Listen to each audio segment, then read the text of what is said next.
What? No. What are you talking about? No.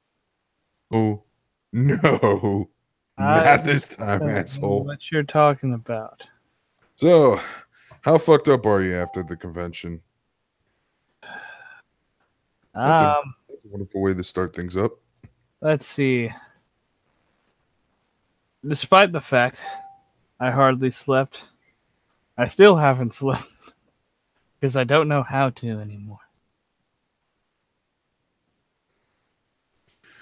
Yeah, you didn't really get any real sleep when we were at the convention all weekend, but then again, you never get any real sleep ever.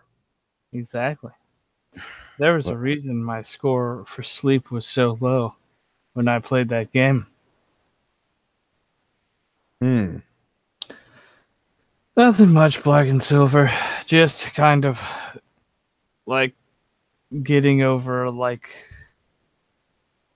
con time. Lots of fun stuff there. But now the reality's kicking in, and the withdrawal's pretty real. Oh, have you had that before after a convention? Because I think that I have that every time I left a convention. I've never had a convention where I was like, "Ugh, I can't wait to get the hell out of here." No, it's I really don't want this to end. No, Please. it was very weird because I left the con pretty satisfied.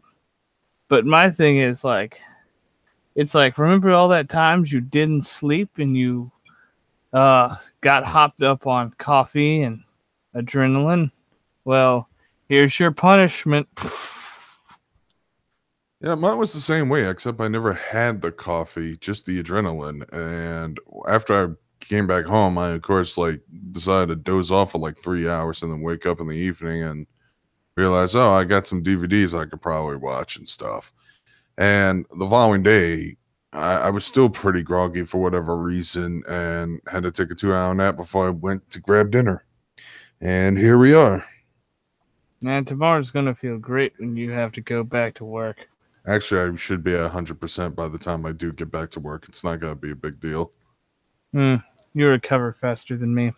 Yeah, yeah, I have that habit. Also, That's because, you got way more sleep than I did. yeah, I don't spend 4 in the morning sitting around just playing Ultimate Werewolf, How a much? game.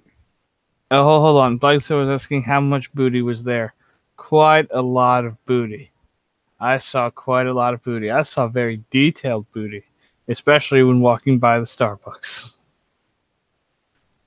Mm, I did too. I did too. Now we're talking. Now, when you say booty, you mean just cosplay booty or dealer's room? Because we're definitely gonna put that in our criteria. I mean, booty were involved in both things for me, but You know, when you see booty, I mean the curve of the treasure. Okay. like any cosplay outfit that involves wearing a one piece gives you ample booty. Yes, it does. Yes, it sure does.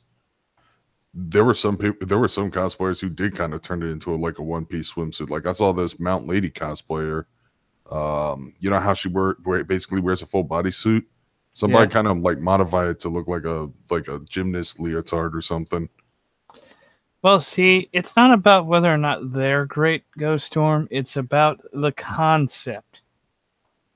It's like, because you don't really like them as a person. Oh, thank you, Phil. You Rephrase truly know that. quality when you see it. Rephrase that shit. Like, You okay. don't like him as a person. I mean, you don't. You don't see them as a person. When you're Oh, cosplaying, okay. you Keep are. going down there, Mister Super Saiyan sexist. Keep talking. I'm not. This isn't limited to women, and you know it. That is Like, true. you must be the amplicon. But when you see someone who's a cosplay thought doesn't really like. They're doing it for the looks and only the looks, not for the passion. You can tell someone who's like a real fan and someone who's just a cosplayer, there's always like that hint. And I'm not saying most of the people there were cosplayers, but the ones that are like thoughts that Ghost Storm says are very apparent when they are. Unless you cosplay a thought, then that's like the halfway like gray line where you're either being very convincing.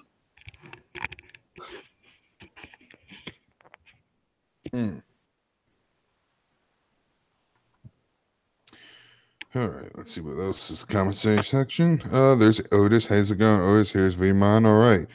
So advertising the stream beforehand actually did give us a decent turnout. Okay. Our usual peanut galleries here. Man, though. Who's here? I wasn't paying attention. Hey, what's up, guys? Oh, it's Lance. How's it going? Yeah, we were just talking about cosplay booty. Oh. Any notable ones? Yeah. There were some pretty interesting cosplayers. Rule 63 Bakugo. There was this Ghastly cosplayer, which was hilarious because she was like wearing a giant paper mache Ghastly cosplay that takes up like 1/3 the hallway, and the only thing she was wearing were like little fishnet stocking legs. So she kind of reminds me of that. If you remember that episode of The Critic when they were talking about old classic advertisements and stuff, they show like a woman dress up as like a beer bottle and all she has is those legs and stuff. It kind of looked like that for Ghastly, but like her costume was so big and bulky, she had to like tiptoe and carefully move out of the way. Otherwise, she'd trip and fall, and I don't even know how she'd get back up. Because I didn't see any arms or anywhere she could grab her stuff, maybe through the mouth. It was pretty funny.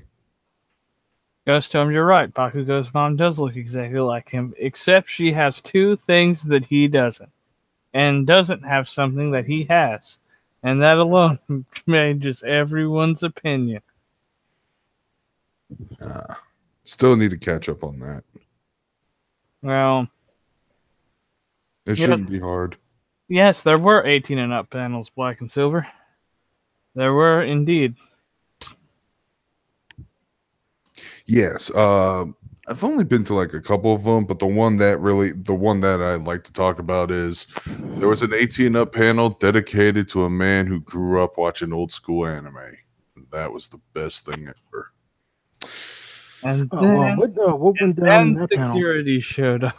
Oh, okay. What was the question, Lance? What went down in that panel?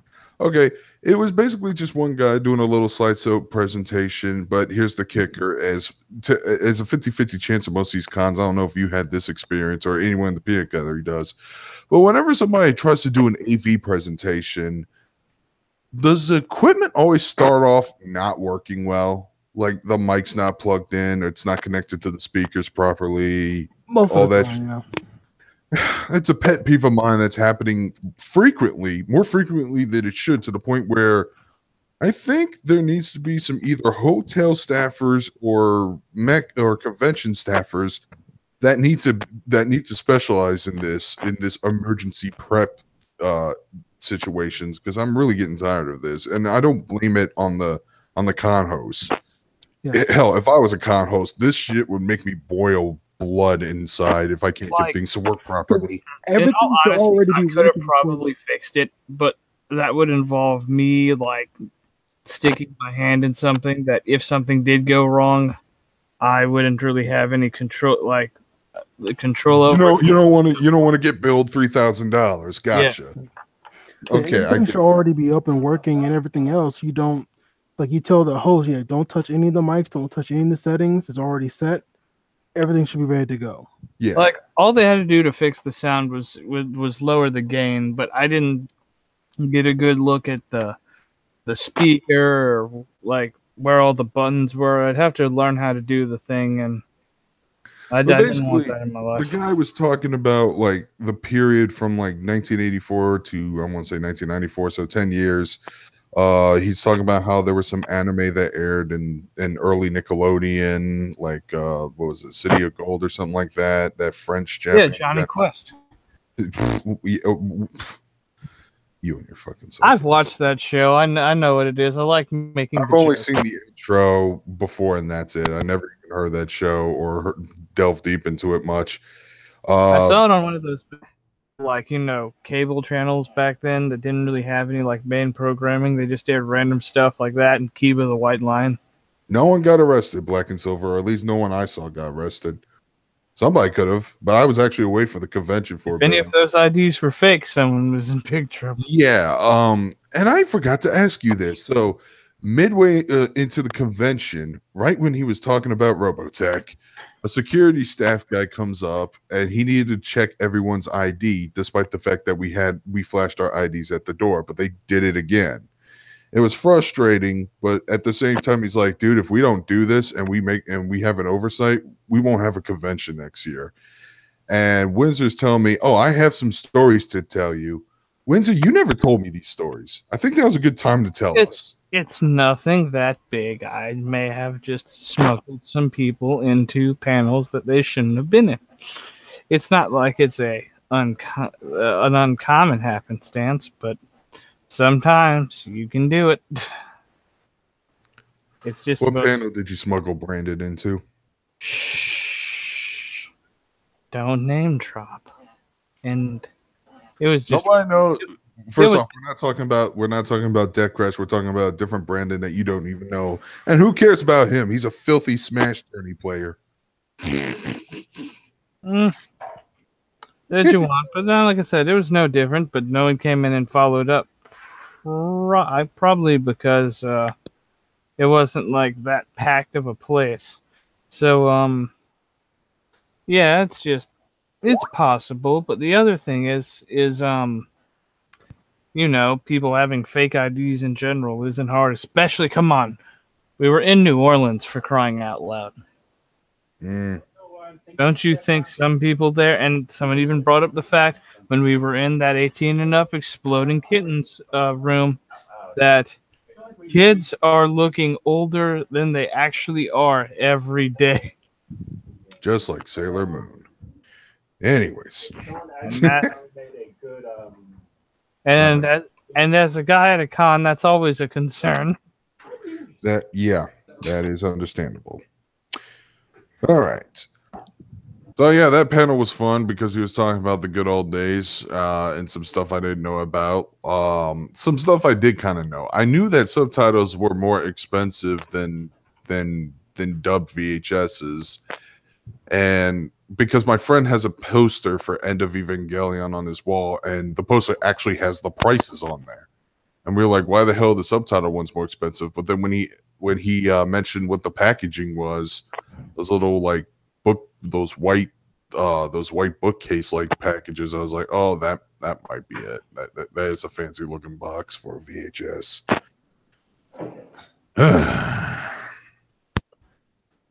And other than that, I went to a few industry panels with some voice actors and stuff. The actors who showed up are I forgot her name, but she plays Symmetra in Overwatch. Then we have Erika Arlacker, who is the voice of Ann Tamaki from Persona 5, as well as Kyoko Kirigiri and Kaede Akamatsu from Danganronpa. Bo Billingsley, who everyone knows is Jet Black from Cowboy Bebop and the narrator from Outlaw Star, and Mark Swint, who played Nakali in Street Fighter 5. Who else was there? Oh, yeah, Bill Rogers, the voice of Tanaka from Genshiken. And apparently he's the current voice actor for Brock on Pokemon. Which is funny because you know Genshiken pretty well. You know who Tanaka romances. You know who Ono's voice actress is. It's Misty from Pokemon. There's fun memes there. Well, there would be if people actually fucking watch that amazing masterpiece instead of watching pointless shite like Black Clover. Why did I say shite? I'm not fucking English.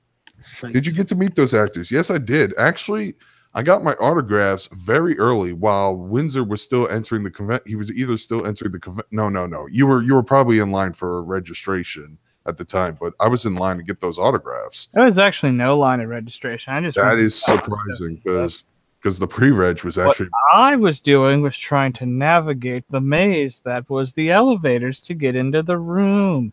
Okay, we get it, Vmon. You're scared of boobies.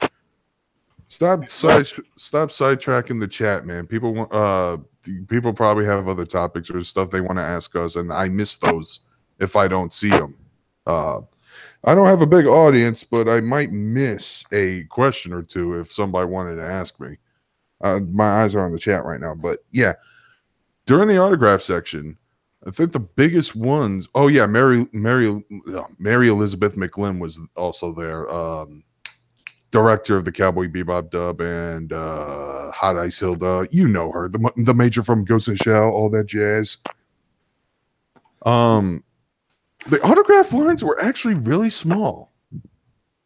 I think it was because I was actually really close to Bo Billingsley's line at the start. Although it did feel like a 30-minute line because he is such a friendly dude. He likes to have 5-minute conversations with each of his audience members, each of his fans. So, but that was some fun stuff. I got him to autograph my Outlaw Star DVD and my Macross Plus DVD. He was in that show as well. No, that's right. Yes, You're right, Otis. They are. Yeah, she actually announced that during the Cowboy Bebop panel. But yeah, and then Erica Harlacker, I talked to her about Danganronpa V3, especially some spoilery stuff since she wasn't going to talk about that in her Persona Danganronpa panel. And we had a very decent, 2-minute conversation about that. And we both agreed that there shouldn't be any follow-up to V3. And you know why. Any con horror stories? Maybe Windzer has some, but... Oh, no, Bill. No. We did not share a bed. Okay. So here's how I booked this room, because when I got my vacation, I immediately went to register for a hotel, and it turns out there was an available room, which was shocking because MechaCon is it the biggest anime convention in Louisiana? One of them. There's also the Comic-Con. Well, Comic-Con is all around. Yeah. Yeah. But I specifically mean for the weeb trash like us. Yeah, for the weeb trash, it is that. Okay, so I thought hotels were already booked, or they were gonna get booked. So I just quickly ordered a hotel room as soon as possible. I was like, okay, one guest, fine. I can invite Windzer if he's available or if he's up for it. If not, I think I can solo this con. And then he came in, and then once I entered my hotel room, I realized, oh shit, it's just one queen size bed. No wonder it was cheap. Whoops. And then Windzer comes in and is like, Billy, there's only one bed here. And I'm like, yeah, my bad. So he was supposed to pay me for some of the hotel expenses, but he decided, okay, you know what? I'll sleep on the floor, but I have to cut like $25 out. And I was like, okay, that's a deal. Because I didn't need that much money anyways. I was pretty covered for the most part. It's also because I'm a cheap whore. Also, about the extra $10 you gave me. Yeah. You could just deduct that out of the $15 you owe me for a way out. Okay. So really, all you do is owe me $5. Sweet. All right. There we go. All right. I haven't seen the new season Fully Cooley, but Windzer says it doesn't become Fully Cooley until episode 5. Like, barely starts at episode 4. Ah. Yeah, I stopped like at episode 3. I need to go back to watching it. Like, it wasn't bad. It just... Okay. It just doesn't have the magic that wowed you when you watched Fully Cooley the first time around. It's not as frantic as the first series. That's something concerning. I hate when people tell me that mermaid show is basically similar to Excel Saga. I'm like, nah, I don't see it. Okay, so let me just say this about Fully Cooley 2. It suffers from one problem that could have been easily fixed. They explain everything too much. You're not supposed to do that in Fully Cooley. You're supposed to just let things happen, and people are like, I don't get what's going on, and then make theories around what they think is happening. But they like have an in-depth explanation about medical mechanica, an in-depth explanation about. It's like we don't need that. You don't explain anything. You let it just happen. Oh, it was answering questions that nobody wanted to ask. Yes. See, that's my biggest fear about Danganronpa V3. And it's funny. I watched a Red Letter Media review of The Thing, and if you guys know that John Carpenter's The Thing actually ended on a semi-ambiguous note, and both Jay and his co-host, I forgot which one. I want to say it's one of the Canadian guys, from Best of Worst. And they both agree that they rather just leave it ambiguous. Let's not bother trying to answer questions or anything like that. And then there was like some supplementary material, like the Theme prequel that did, and that was kind of lame.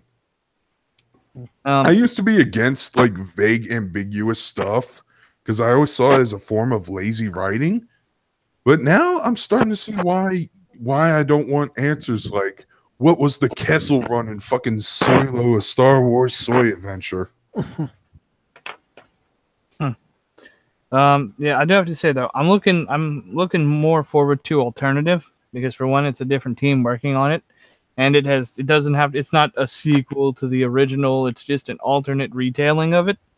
So I'm interested in seeing like the route they go with that, and maybe it'll be more up there in terms of fully cooliness. Fully cooly. Oh, we'll know next month. Well, the month after next month, because it's still technically July. Yeah, I know. Yeah, we still need to go into August, which will be Yakuza time. Ooh, boy. So, what other panels did I go to? Well, I went to another anime named That Tune trivia contest that the guys from Louisiana were hosting, and gave them flashbacks. The fact that they didn't recognize you is their biggest mistake, because if they did, they weren't going to let you go. Next time when they see you, they are definitely not going to let you go. I don't care. That was fun.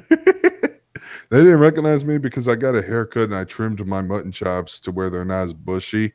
He disguised himself just so he could win a contest again. But I swear to God, I was wearing the same hat last year. I don't know. Maybe I was wearing the top nip hat. It's Ty. He's finally here. I can tell that's him because he likes Kekigururi or whatever. No, Vimon, this icon is not me. Oh no, never mind. He disappeared. This is Ryuga from Kamen Rider Build. As someone cut out his face and put it on one of those popsicle stick dolls. Huh. Are you considered a weeb celebrity at your con? I might be getting there. I say that because I went to a voice acting audition panel with Erica Harlacker, and I decided to get up there and get on my take on Ludo from Star versus the Forces of Evil, because that was like one of the options I could pick, and I decided to pick that one because I like playing over the top villainous assholes. And he had some of the lines. Voicer tried going high pitched when voicing him like he's usually. I did want to imitate the voice actor from the show. I've seen a couple of clips. I kind of got a vague idea what he sounds like, but I wanted my own take on it. And a lot of people did like what I did. They congratulated me. I took the compliments. Same thing with the anime trivia contest too. A lot of people were actually like, "Man, you were like decimating that competition pretty hard." I was carrying that whole team. I can recognize my favorite songs in like the first 2 seconds. Like the Pop Team Epic theme was playing. I was like, bam, I know that one. And what was the prize for that? Oh, I didn't get a prize that last year. They gave me a plushie of the skinless Titan from the first episode of Attack on Titan. That the only scary looking one, which was kind of fitting considering what I did.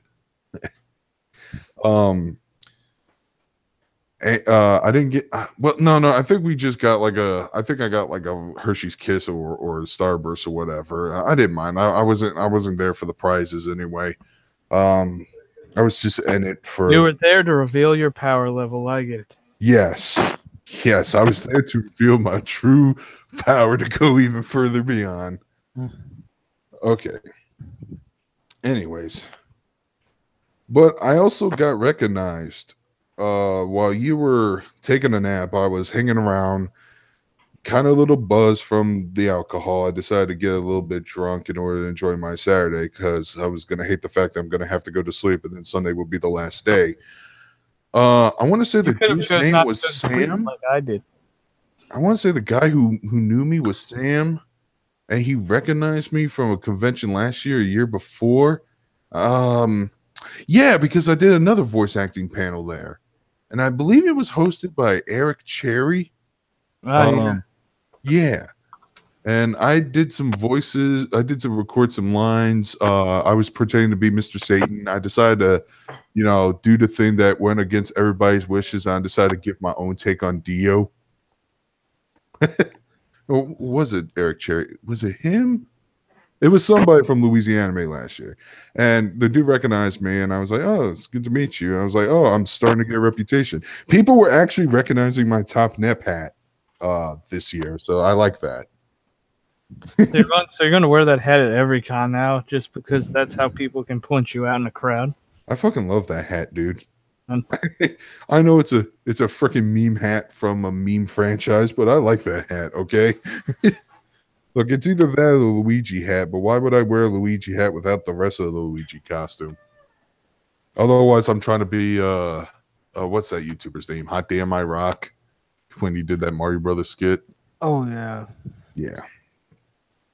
Yes, there was cosplay chess. Unfortunately, I didn't see all the cosplay events. Missed them all out, which sucked because there was a friend of mine who's an avid cosplayer, and she also hosted an anime opening theme song contest in MechaCon 3 years ago. And to answer the question, yes, I totally dominated that one too, and I did get some prizes for it. An extra copy of Macross Plus, an extra copy of Irresponsible Captain Tyler, and the soundtrack to Neon Genesis Evangelion. Oh, yeah, we need to get to the music. The arcade. Ooh, the game rooms. Ooh. I've been rambling a lot. Windzer, you want to take the floor on what was at the arcade? Okay, the one thing I regret not doing at the arcade was actually playing pachinko. And that's only because my minor gambling addiction with playing anything that's random always wants to be filled by once. Plus, I just wanted to say I did one of those that wasn't made by Konami. That's a very important rule. It cannot be made by Konami out of principle. Besides that, there was like rhythm games out the wazoo. You'd have your DDRs, your Project Divas. That one game where you have like the big circle and you're pressing buttons, and it has like the Persona 4 dancing game songs and other ones in there. Mm-hmm. The drum beating game, which I hear is coming to the Switch, which is going to be really cool. We got to talk about that a little later because we got some Bandit Scamco news. Oh boy, Bandit Scamco did something. Here's the thing. I looked at the new. I looked at the news. The news articles for those two Tycho games. The one that's coming on PS4. The one that's coming on the Switch. Yeah. And the comment section for I believe the Switch one was, "Oh great, here we go again. Bandit Scamco giving us the worst versions of those games." He explains that the load times on the Switch version are ungodly too long. There wasn't that much music variety, etc., etc. And that brings a concern to me because of what they did recently with New Gundam Breaker, a fucking New Gundam broken piece of shit game. Well, look at it this way. Maybe after enough patches, it will become a good game. I mean, you still have a copy of No Man's Sky, right? No matter how hard they patch that game, it's not gonna. Hold on, I need to check with Ty because he was here a second ago and it's taking him forever. But yeah, you have known they like super patched No Man's Sky, right? So maybe you can actually play it and have a better experience. I need to like take a look at No Man's Sky again to see if it was worth it. They have A lot of co-op people and are saying that it's worth multiplayer it now. now.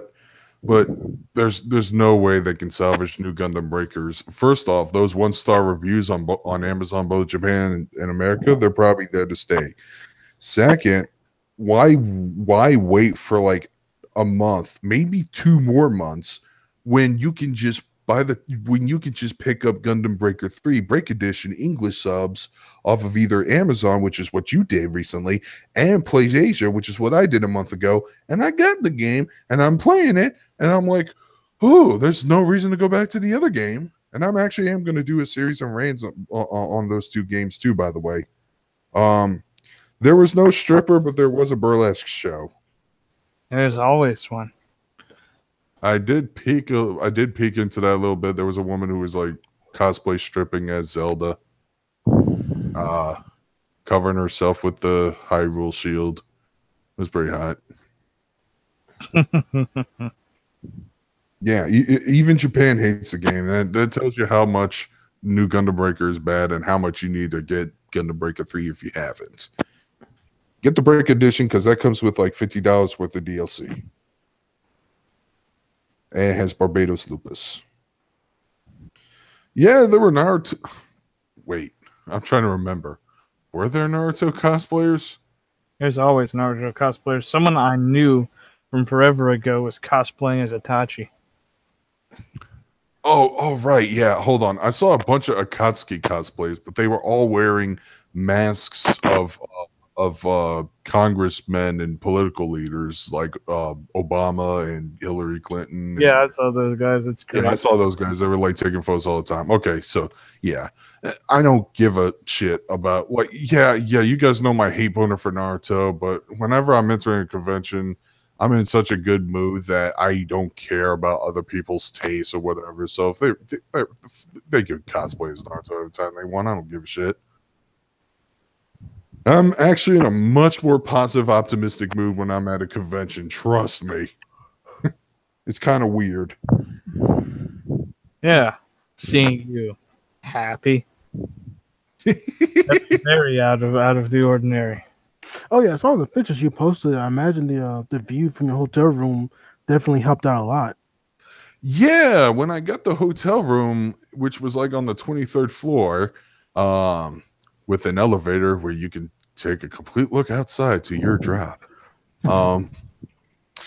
Sometimes I am kind of nervous of skyscrapers because I don't like surround my life with all the time. Oh man, you didn't do the great thing, which was go, because the way the hotel's set up is the rooms are like a C shape. Mm-hmm. So there's not a full floor like you can walk on. There's just like a row of rooms. So in the middle where the elevators, though, you can look directly down all the way to like floor 4. Yeah, I'm pretty sure you can look down to floor 3. That's what I keep seeing. Yeah, and part of me was like, I really hope I don't drop my phone while taking a picture of this. Otherwise, it's going to hit somebody's head and they're going to die. So, but yeah, when I checked out the hotel room, we had like a picture perfect view of this. Like this is where a professional photographer would go to take his photo to advertise the Mercedes-Benz Superdome. It was a sight to behold at the time. I was like, whoa. And at night it would actually light up too, so that was also nice. Yeah, it was quite the experience with that. I don't know, one time when I was like recovering in my room from like something I did, I was just sitting there watching the lights change. Because we already you didn't take any of that special medication that you were supposed to get your friend, did you? No. Okay. But back to the arcade. They did have like DDR, that Korean one. I forgot what it was called. They had Initial D. They had arcade cabinets of Dragon Ball Fighters. They had a touch rhythm game called Jubeat, and despite what it sounds like, no, it's not like that. Not that kind. Is it made in Germany? No, it's another Konami music rhythm game. Apparently, they love Made making in those. Germany? Oh yeah, dude. Like Konami has like a shit ton of like rhythm based games. Like down here we have a round one. We might as well we have a pretty much have a section that's just dedicated to just rhythm games. All of them are made by Konami. Yeah, they even had this one where it's kind of like the Connect, except it has better responses. Mhm. It was like that dance off game, but it was just mostly Konami stuff. But back to Jubeat, it's basically like a 4x4 square game where you have to like time touching the square pad, and and you have to like touch at least 6 buttons max at once at certain points. So you have to like use both hands and stuff. I didn't play the arcade game, so I wouldn't know, but it did look nice. It definitely it probably is the latest version. I want to say it Yeah. was like the Yeah, eighth but game or something. it was definitely the latest one. Yeah, I get a chance to play it myself either, but I was originally going to, but I kind of forgot it was there after everything else. I want to play it just to listen to the music, and I wanted to hear what the soundtracks are because I either want either Dogfight, Night of Fire, or Deja Vu as like my driving song. Deja vu. Deja vu. I've been in this place before. Okay. But the reason why I bring up Juby is because they actually had like 3 songs. Windzer, one of them would have interested you, but because I played these songs, I played Vampire Killer, which the remix that was used in Castlevania Judgment, that bad Wii fighting game. But no version. Despite that, I haven't heard a version of Vampire Killer where I went, "Ew, this is awful." So it still sounded good. Then they had the theme song to Lucky Star. Oh boy, that is a song that exists. It was 11 years. It was 11 years this day. But the third song I played was Only My Railgun. Yeah, they had that song. Really? Yep. I only did Bakemonogatari's song once with you, and then I did Bad Apple and the Toho music because I couldn't find any Toho songs I recognized. Mm-hmm.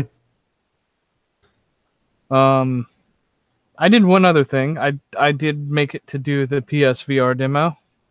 I was really bad at it because my bad hand kept touching the PlayStation Home button. Oh, which game did you play on the VR? The one where you're in the car chase scene. Oh, okay, the London Heist. That one. But while I was waiting, because I was the last person to get to do the demo, there was a Switch game that was being played right next to me, and it had very like anime style and like cutscenes and everything, where you played as like a girl and who was obsessed with sushi, and then there was like there was like a section of the game where you like eat a bunch of sushi, and then you stack plates, and your opponent's also eating sushi and stacking plates, and then you start throwing the plates at each other, and whoever gets knocked out loses. Jesus, do you know the name of this game? Like Sushi Samurai. I remember it being advertised at E3, and it's out now apparently. And I was definitely curious about it because I know they advertised the Switch on a Sunday. But I still have to get Octopath Traveler. I think I might pass on that one. That might be just too. That might be just too retro for me. I'll get to that later. You're not a fan of the turn-based, basically another turn-based Final Fantasy? I guess not. Oh, there he is. Finally. Fuck, no, I've been trying to get in here because my laptop is so damn slow. I have a PC and a laptop. I don't have a laptop for my PC. I don't have a microphone for my PC, so I decided to just use my laptop. I don't know if my con had an AMV contest, but they did have. Yes, they did. Oh, it was. I do remember seeing it scheduled. They had a bunch of like weird ones too. There was an entire panel dedicated to Yuri on Ice AMVs. I don't know why. It seems like that show's fads came and gone. I didn't know that AMV hell was still a thing. It is. I miss AMV hell. Those are the days. Oh, yeah. But on PSVR, I also played London Heist, and I thought that game was a lot of fun. VR has great potential to do great things. I really hope they make more full games out of it. I need to get my friend to get Resident Evil 7 so we could check it out in VR. He's been playing through Skyrim VR, and he says he can't play it very long because it feels like he's playing EverQuest. Oh, Dang. it's addicting. No, but I mean, like quality wise, it's a lot more low par than actual Skyrim. Also, the game is called Sushi Striker. Yeah, Sushi Striker. That's it. You can play as a dude or a girl, but why would you play as a dude when you could play as a girl? Now you're thinking. Ooh, okay. Yeah, I'm hearing a lot of background feed on your end, Ty, Cody, whatever you like to call yourself. Yeah. Where's the? You can hear background feed. Is there a fan? Yeah, is there like a fan? Are you outside? That might be my computer doing that because it's right next to the laptop. Oh, yeah, that totally sounds like a fan. Yeah, that might be what's going on. I'll try and shut this down. Biggest. All right, let's see if this helps.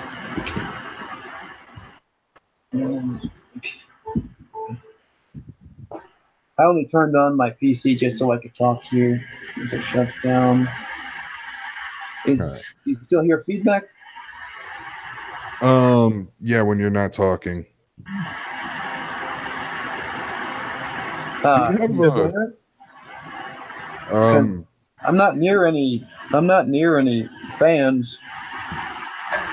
Do you have like a quick mute button so that way whenever you feel like talking you can just unmute yourself and Well, they don't have that push to talk thing. Do that.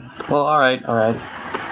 Because I don't use that either, but my headset might come with a mute button, so I can and just keep talking. Else I can just flip it like a I get you on that. All right. So besides Beat, there was the drum game, which was probably the most popular one in the arcade section. We do have a console section on the opposite side. But the room that they put this in was actually really massive for them to allow all this stuff.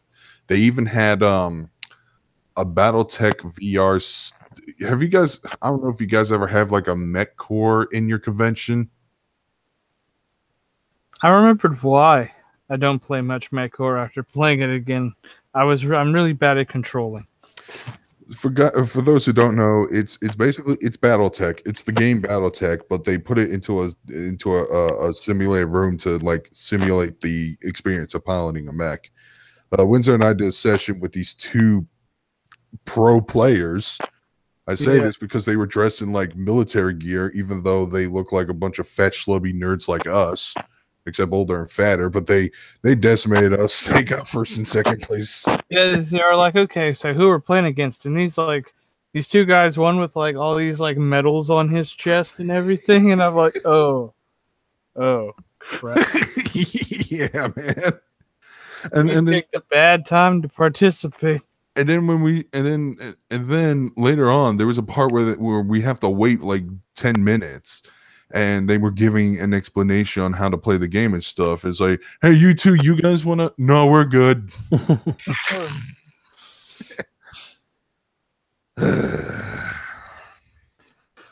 I didn't play much on the console side of things. I did one. You know what I did? What? Duck Hunt. Okay, I did play a little bit of Twisted Metal 2 because somebody actually had Twisted Metal 2 there for some reason. And I also played Under Night in Birth for the first time. And I was drunk off of a Long Island that I downed in like 2 minutes. And what was it? Was it UNEL or was it Unist? The new one. The newest one, Lady XC, whatever it's called. Yeah, it's Unist then. That's the Unist one. One other thing we did that day is we ate the best pizza ever. Yeah, but let's take a break and look at Black and Silver's comment. Yeah, there were those types of panels there, but I decided not to obviously I decided not to participate in them. You have one story about one panel though. What panel was that? When you were going to this panel, I was going to the Monster Hunter one, which got canceled because the people who were running it didn't show up. Oh, right. You brought up this other panel. Yes, other night was awesome. Yes. So there was this other panel at 5 p.m. and it was very interesting. The panel was titled, "Are You Embarrassed by Your Fandom?" So of course I wanted to participate in that panel because the answer was yes. We joked about this in the pre-con stream because right next to it was a Steven Universe dating sim game panel. Yeah. And I was sitting there and it was like 12 minutes late, and apparently the people who were hosting it were a no-show. Part of me thinks that maybe they were late, maybe I don't know. I don't know what happened. If it was an elevator that was broken, that couldn't be the case because you said those get fixed in like 10 minutes, maybe. And there's other elevators they could use when those aren't operational. That's the whole point of having a bajillion elevators. Yeah. Well, one of the people on the con were like, I guess they were embarrassed of showing up. And then like about half of the people left anyways, but there were these two or three other people that showed up. I forgot what they were called. I want to say panel savers, panel heroes, whatever, which is a fitting title because they decided to get up to this convention, get up to this panel and fucking salvage it by going, okay, so this is a panel about being ashamed of your fandom, where you are here to share stories about some cringy ass moments. Anybody want to? Oh, you know what? I'll start, and then they share their stories, and then they let the audience share their funny moments, and the panel was saved. It was actually pretty good by complete strangers.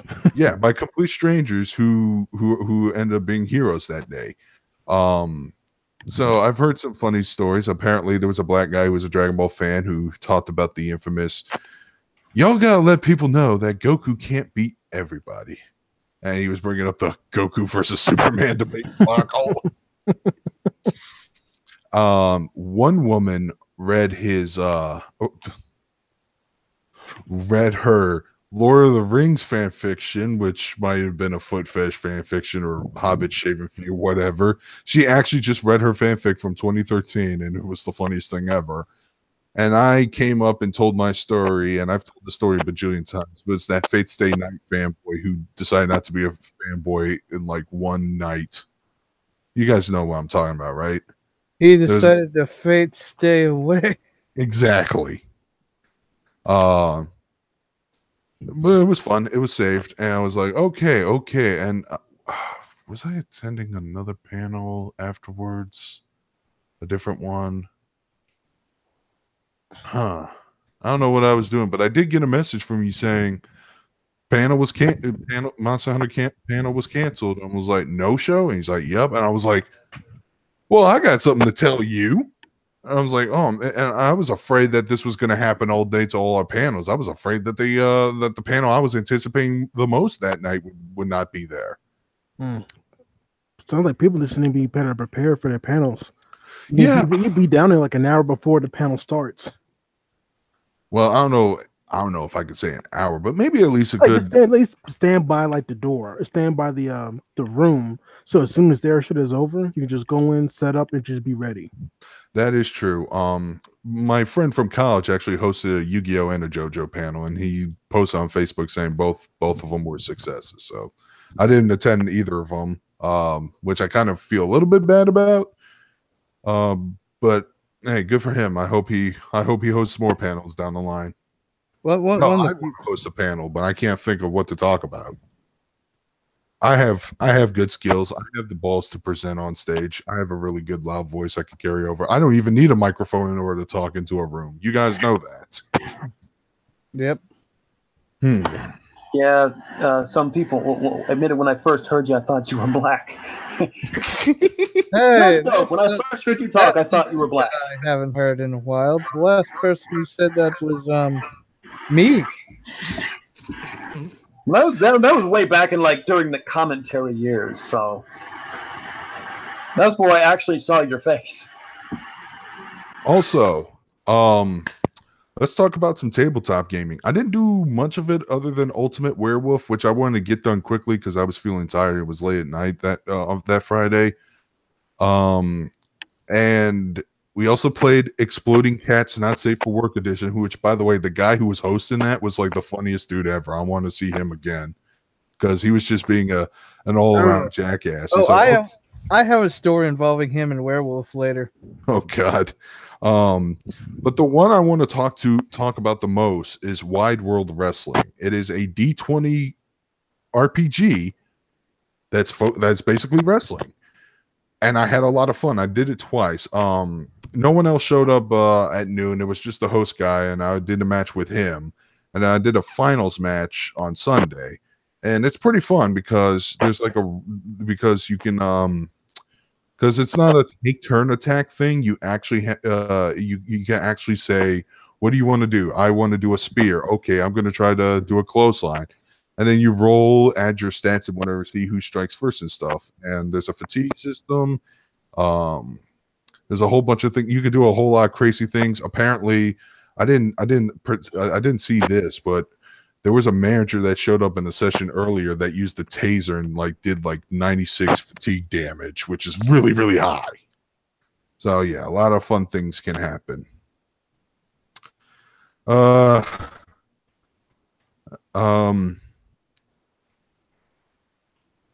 was not paying attention when I was rambling. I don't know what happened with Vmon. He said he just had to leave. Oh, okay.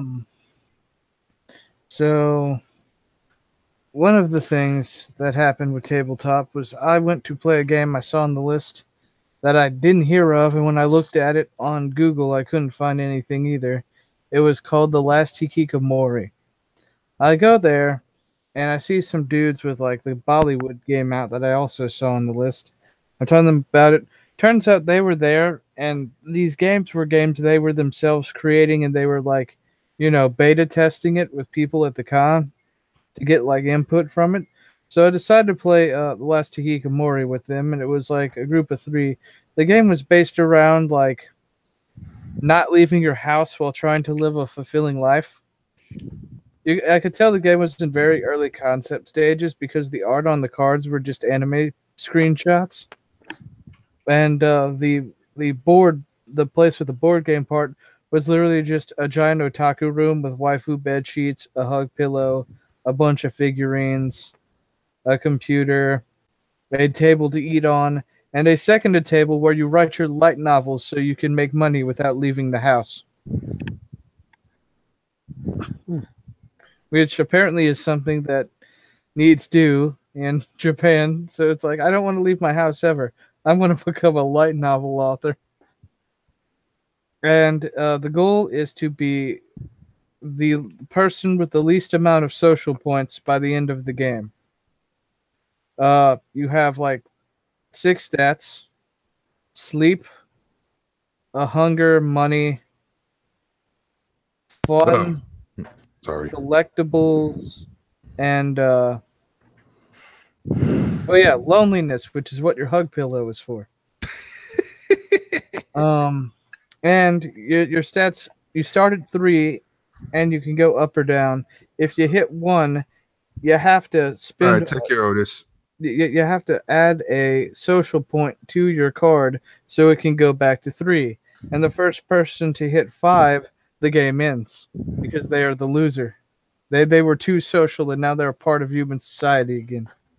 I almost hit 5. I was at 4, and one of the guys was at 1. He never left the house, so he was the true hikikomori. The way it was played was you picked 3 of the zones each turn, but only 2 people can pick a zone each turn. No more than that. If it was a game of 4 people, it would have been a lot more hectic in that regard. And you have attack cards where you attack people, defend, and cancel, and all those types of things. But when the game ended, I looked at my card, and I had max values in hunger, money, collectibles, and fun. But my weakest ones were sleep and loneliness. Oh, that sounds like you. And I'm this hits a little too close to home. But I gave them some feedback about the game and things I thought that I could be improved upon, and They appreciated it, and then we went on our way. I thought it was a pretty cool concept. I kind of wish I could have tried their other game, but I was asleep that morning because my body finally like denied me the ability to keep moving on. All right, I just want to reply to another comment that Black and Silver said. Okay, Otis. Yeah, you're going to find some cringy programs. My advice is to just see if there's think more positive. Find a panel that would interest you more around that time frame, or if not, that's a good time to take a break and either check out the tabletop stuff or the arcade stuff, or get something to eat. Which, by the way, we had some of the best damn pizza during our lunch after our little convention hoo-ha's on Friday. I'm still thinking about it. Oh yeah, the Blaze Pizza. I had this a couple weeks ago in Lafayette when I was hanging out with my friend Jeff. We decided to check it there before I went straight home. And I was like, wow, this is some damn good pizza. And the guys are like, oh, we have like 2 restaurants in New Orleans. I'm like, okay, next time I visit there, I'll go check it out. Miraculously, our hotel was like 5 minutes away from that restaurant. And I was telling Windzer, dude, their pizza is actually really, really good. And see, the way the pizza is cooked is that it's kind of like making a sandwich. They pull out the dough, they ask you what sauce, they pour the sauce, and they pass on to the other guys like what kind of cheese they pat and what toppings, and then they cook in a big fiery oven. And it is just the perfect balance of crunchy and soft. And ooh, it was good. It was some good shit. With pillowy mounds of mashed potatoes. Pillowy mounds of mashed potatoes. Tiny onions. And then after that, we went to a grocery store because we were trying to budget all of our like food. Well, he's trying to budget with me. Like I decided to grab me a whole bag of jelly beans that'll last me the weekend, and I still have them left over. memory. We also had some Swamp Pops, some milk for the cereal for the following morning. Blah blah blah. Nothing special there. So I have a funny story with the cereal actually. One of those nights, like after playing Werewolf till like 6 a.m, I decided to come in. And you were like asleep, so I'm like, I really don't feel like waking you up or anything, but I'm hungry. So I ended up fixing the cereal in the bathroom. And then I was just sitting in there in the bathroom eating cereal out of a red Solo cup, and I'm like, this is how you con. Sitting in the bathroom. That's the kind of scenario where you're just raising brand crunch. In that kind of scenario, you're just like in the bathroom, just eating a bowl of cereal. Like, what the fuck am I doing with my life? I'm making horrible sacrifices. The fuck am I doing here? At least it wasn't ramen. Yeah, that could be way worse. Raisin Bran's actually really good for you. Yeah, cereal in the bathroom. Okay, let me ask you this. Did your con have room parties? Room parties. Are those what I think they are? Well, what do you think they are? Does it involve someone randomly picking you out in a crowd and telling you to go to a room at some point in the con? No, it's not like that. It's basically just a guy opens up has like a big speaker and everything in his room and has free booze to drink for everybody, and we just hang out and chat and do, if they got like games in there, you play games and stuff like that. I didn't get a chance to find any of those. You don't have it. But I remember at one con I was randomly approached by some girls, and they like stamped my arm and said, go to this room later tonight, and I'm like, I probably shouldn't. They're a bunch of thoughts. I wouldn't. They're a bunch of thoughts. I think I would have. Maybe. I don't know. It depends. It wouldn't be a bad idea, but like, I was wondering if this was a trap and they were yaoi fangirls. Well, okay, there's that. But for me, it's like, I might do it, but like, I've already heard con horror stories before, so I don't know where it would go from there. Look, man, you do not want to get arrested in New Orleans, okay? Under any means. They're going into random rooms that you have no idea what's going on or the people are involved. just speaks like you may. The thing about the room parties I go to is that they're basically open to the public. Basically, they're open so that anybody can walk into one. That doesn't sound like a safe or smart idea because somebody still had to pay for that room. Well, what's funny enough is this. What it is they actually make it so you actually they card people before they go in, mainly because they got alcohol, and so most people get carded, and they got security in there. They usually have somebody that's there for security in case something happens. No, we had a bar that was like right next to both the room where the rave was having and the arcade. It was just right there. Like I said, they were ordering a lot of drinks, and they didn't card anybody. That was the hilarious part. I just got my drink without any problems. Well, to be honest, one look at you, and everyone can assume you are probably of age. Well, I got carded by those two panelists, and No. You see, that's different because they're part of the con. The thing you went to was not. I'm trying to think. I was carded somewhere else, this week or whatever. But I just get annoyed. I'm like, God damn it! I still can't look as young as that young anymore, can I? No, but they have to do it on principle now. Mm-hmm. All right. Well, I guess that makes sense. They want to still have a con, as they said. Part of me thought when they came in here and they're like, okay, the security team, they're all walking here in like military grade uniforms, and like, oh, Trez, is there a terrorist here we don't know about? Okay, here's the thing about this convention. MechaCon has this weird lore thing where it's like it's very sci-fi heavy, obviously from the title, and they play with that to the extreme. The MechaCon security staff are like dressed with like black berets, semi-military uniforms, and they even have like little patches that say ICID or something like that. It was weird, and they even have like a little lore thing in their little pamphlet that I have right here. If you guys don't mind if I do a little reading of it. Go ahead. Ty, you're probably gonna have to mute your mic again.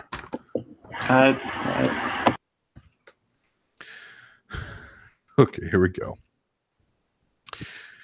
The Treaty of Titan. The Treaty of Titan officially ended the hostilities between Owan and humankind in July of 2316. Yeah, apparently it takes place 300 years later. Though it was not signed on Titan, but on Crescent Station, which is what they called the convention. Like, after you get your registration badge, they're like, welcome to Crescent Station.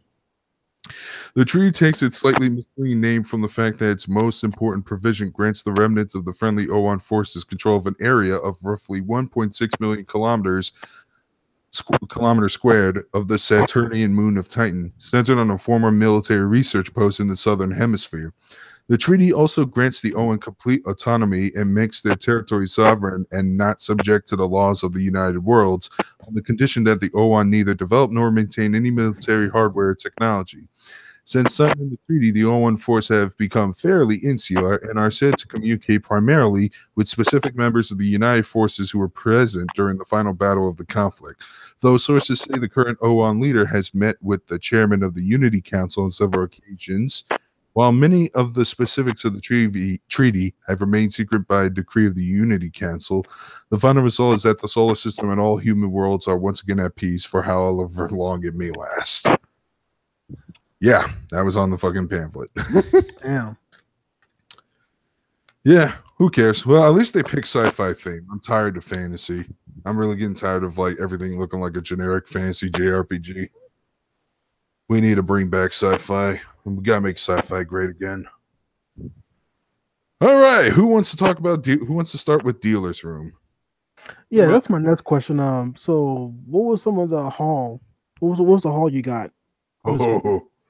Windzer, you should start first. I wanna warm people up on this, and I need to grab my stuff.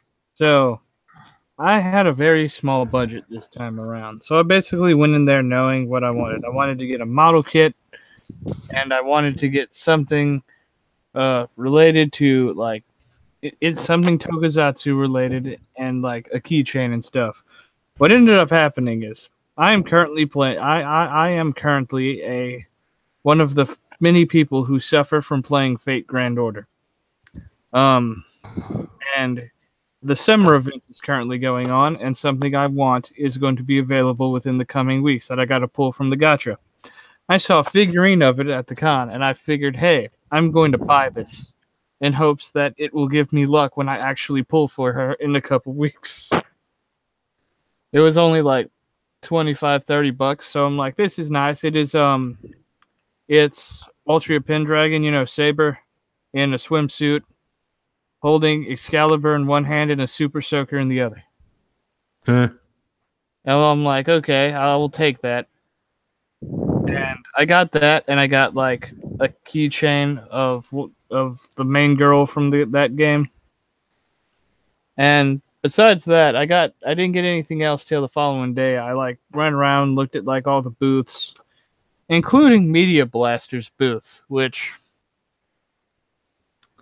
I'll come back to that later. But there was plenty of like cool booths, a lot of like stuff there. I don't know if it was a Media Blaster's booth or just no, wait. Because there were are you talking about the DVD vendor at like the front? No, had, like, the very back. The very back was Media Blasters. Huh, I don't think I've seen that one. I did see one. I told you they had Genshiken 2 in there. I already have it. And I know. got it autographed. Yeah, but I was telling you that because, they were there. The Media Blasters booth was there. There's a very particular reason why I knew it was Media Blasters booth, and I'll get to that in a second. Your turn, too. All right. So I did have a good amount of money to spend, but I didn't want to spend too much because the biggest problem I have most of these conventions is, well, bringing everything back, and I want to make sure I can just get everything in one grab. Thankfully, that was the case for me this year. I picked up a keychain of Ibuki Miyota from Danganronpa 2 because I couldn't find anything like that in the earlier conventions. And I picked up a plushie because it's kind of a tradition. I always pick up a plushie of a character I like, and this one was of Alter Saber, the evil saber. And I'm going to start backwards. I'm going to start at the end. The last major thing I bought, and it was another Gundam, and it was the Master Gundam with the horse from Mobile Fighter G Gundam. And here's the story behind that one. I accidentally haggled one of the booth guys. What happened was, I was thinking, okay, I might pick that up because he didn't have a price there, but Windzer pointed out to me. And at the same time, I met a guy who I visit at the convention. Did you check to see if they have any Tekkaman Blade at the Media Blasters booth? Windzer, did you see any Tekkaman Blade? There's a couple of that. That's hold on, let me look at a picture real quick. Okay, go on. All right. Shit. Like I said, I didn't notice the Media Blasters booth, but it should be easy. I can still probably find that series easy if I look hard enough online. But yeah, well, that was there. I did see that. Damn it. That's the third thing I need to complete in MST3K Tom's little recommendations list. So well, I was standing next to the booth and I ran into Maname Matt, who is a big YouTube channel. He has like 30,000 subs. I hope I can whore his channel out right here. Okay. That someday he can whore you. Maybe. I don't know. But we had a conversation. Well, we had a friendly chat, all that stuff. And I brought the guy up and I asked what the price of that Gundam was, because I said if it was over $50, I might pass on it. And he says, it's actually $60. I was like, oh man. See, if it was 50, I might have picked it up. And he goes, I can take it for 50. I was like, oh, okay. So I gave him the $50. I take my Gundam. And then a couple of minutes later, I see Matt talking to one of his friends, like nodding his head, looking at me in approval, and it's like, oh, we were just admiring your skills back there. And I go, skills? What skills? And then Windsor's like, what? You didn't know you haggled the guy? Oh, I guess my what was I guess my bartering skills increased. What the hell happened? Random level up. All right, yeah, exactly. The other thing I picked up is, and I've been talking about a lot about Robotech and Macross recently. You guys know that. Somebody had a model kit of a Valkyrie from Macross Delta, and it has decals of one of the idols in that show. Let's see if it has. It's the VF-31J Siegfried, the one piloted by, if I'm saying her name right, Hayate Imoman. And for those who are probably familiar with memes, she's the one who has that song that can sync up with Earth, Wind, and Fire September. I picked this up because I do like me some Macross, even though I did say I wasn't going to give Macross a Delta a chance because I didn't like how the stack and stuff. I like the design of the jet, even with the decals. B, it is rare to find Macross stuff in the West. I don't know if Harmonico is actually trying to stop that too or whatever, but it is pretty rare to find this stuff. And B, it was it's a big box, but it was only $80. No Not way. too bad. Not too bad. Now, are you going to explain your final purchase? Okay. So the final purchase, it's probably the priciest one. I was looking at the store and I noticed they have something called MS Girls, Mobile Suit Girls. They're like female characters that are dressed in like skimpy sexualized Gundam outfits. And I noticed one of them was like $120. But next to it, I see a Supersonico figurine. It's Supersonico with a motorcycle. And I was like, okay, what's the price on that one? I can't see the price. And it was only a $5 difference. It was $125. And I thought, ooh, now I don't know which one to get. And then the guy tells me, oh, her motorcycle can transform. And I do like me some transforming vehicles. And I said, sold. Let's see if I can find an image of that Supersonico figurine. I'll link it in my chat. It's a pity you don't know how to use Google Hangouts to show to do screen sharing. All you have to do is go up there and click the screen share button, and then you could actually just show them the picture once you get it up. Take a photo? No, you find the picture, you open it, and then you screen share. Oh. You say you do this on Hangouts. Just make sure you don't have any specific tabs open so we can mess with you with that. You go all the way to the left, the little green TV with the arrow thing, that screen share. There you go. Good job now. It's all black at the moment. Huh. Oh, okay. All right, we'll just pull this up. Yeah, usually if we're going to do more of these Google Hangouts, you should learn how to master the art of it. Yeah, I should. Well, while you're getting that, I'll bring up my final purchase. So I wanted something Tokusatsu related, and I saw a lot of like Kamen Rider build stuff. There was a booth that was selling the Kamen Rider Ghost Sword and the Kamen Rider Drive Gun, and even some figurines from both those series. But the problem is none of them were the base figurine. They were like the add-ons to the base figurine, so if I bought them, I would have nothing they could go with.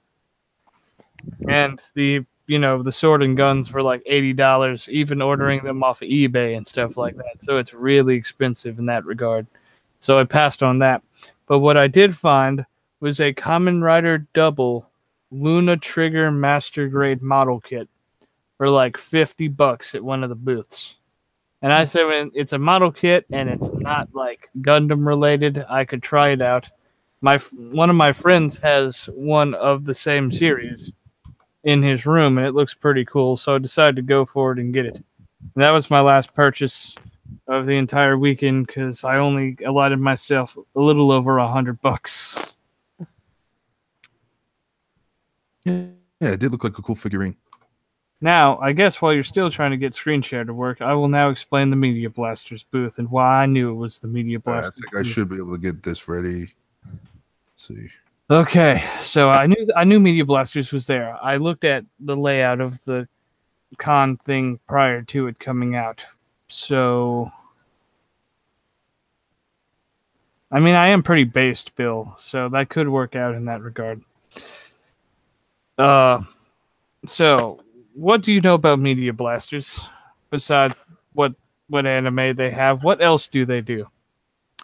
Well, they advertise. Well, besides the super niche titles that they would get regardless of the quality, they also have a section called Kitty Films that focuses on hentai. So what do you think that their booth was full of? I'm going to say full of Akisora, which is a hentai.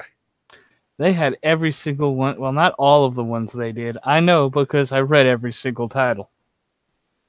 Uh-huh.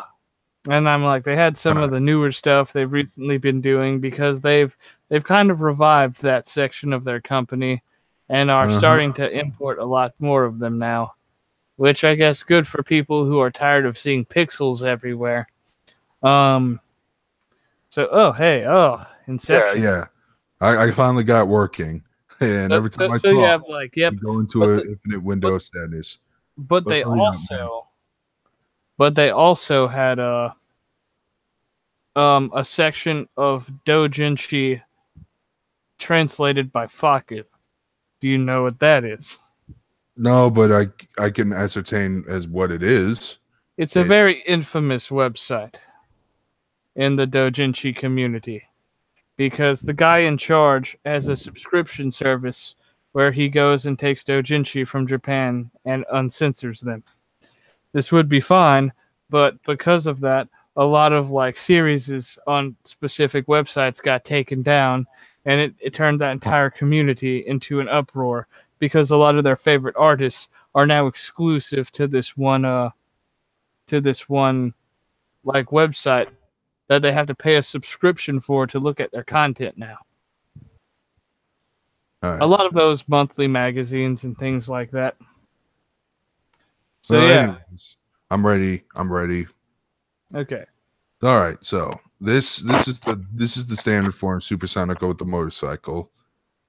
And this is what it looks like transformed. It's kind of like a weird, it gives her multiple arms. I think there's another form besides that as well. Let me check. Oh, that's pretty sweet. All right, let me take a look.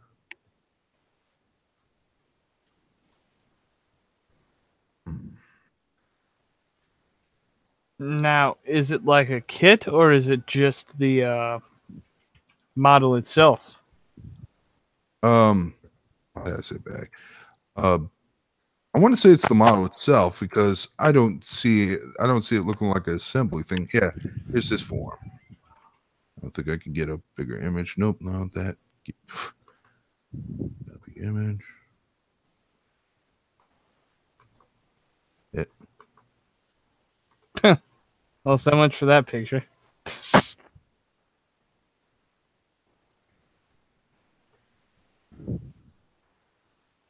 Yeah, that's a more extended version of that.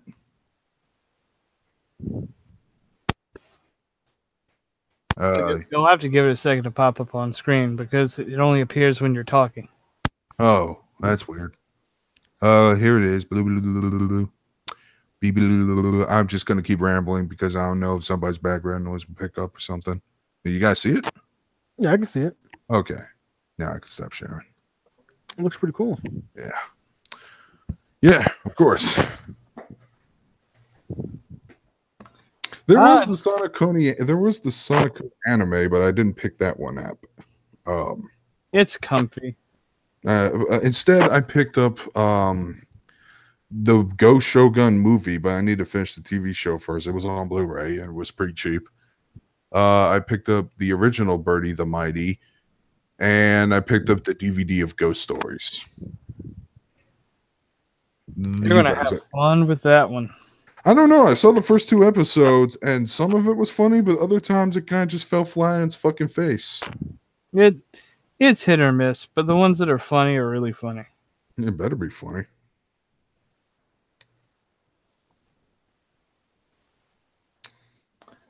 Let's see. Besides that, yeah, there was the Meat Blaster spoof. I found some other ones in somewhere. Like, you'd think they'd be more concealing with that with children running around, but nope. Straight out in the open. Labeled and everything, so all the kiddies can look by and read all the titles and be like, tee hee hee. Well, a lot of anime conventions do that. They don't even bother trying to hide it. They'll just put it on the big ass table, like, oh, here you go. You knew what you were letting your kids see. Yeah, like you know what it is. You know the game. You knew the game when you walk into this convention.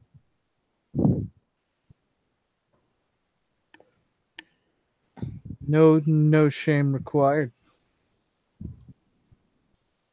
All right. What are the panels I went to? Well, we did go to the Cowboy Bebop one. That one was really good. Yeah, pretty nostalgic There was too. a lot of heart in that one. I'm trying to think if there was. I didn't really go to too many panels because a lot of them were, like kind of like a lot of fandom based ones. The ones you want to go to that are fandom based need to have industry guests in them. Otherwise, it can become a bit of that. There are some panels I wish to go to. Apparently, when the people I was playing Werewolf with hosted the meme panel, and it was just like them talking about like the art of shit posting and things like that. And I'm like, that would have been funny. Kind of regret not going to that one now because it is an art form. Most people don't understand that.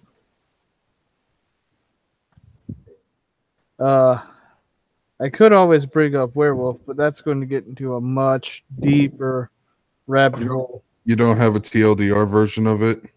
There were multiple instances of different things. Each night was kind of different. I'll let some of the jokes after with the one you and me did, and I died like right away. I instantly went to the next one. Apparently, for those who don't know what werewolf is, it's like mafia. Every night you have a group of people. Some are like werewolves, and they kill people each night. It's a game of deception. Yeah. So apparently, the group I was with had trouble having the villagers win games because a lot of them are new and very bad, and they didn't want to like lynch people night one because they didn't know any. I did not see any kaiju girls, but I'm going to Google images right now. Isn't Kaiju Girls that Mazinger spinoff where they're like? No, I don't think it is. No, because I know what you're talking about. I've seen that Mazinger show or seen a clip of it, but I'm Google imaging now. It's like these cute chibi characters in kaiju costumes. It's pretty expected. what was it gonna? Okay, so they were all trying to decide like we shouldn't kill anyone night one. They're like we should at least try because otherwise we're going to die a lot faster. So what I did was there was this plastic leaf on the ground. So the role I got was apprentice seer, which if the actual seer dies, I take up his job of picking and seeing who's who. So I was like, I don't think I'm going to live long enough to actually use my job card. So I took the plastic leaf and I said I was part of like the fellowship of the Grand Tree, and this leaf will point to who we should kill first.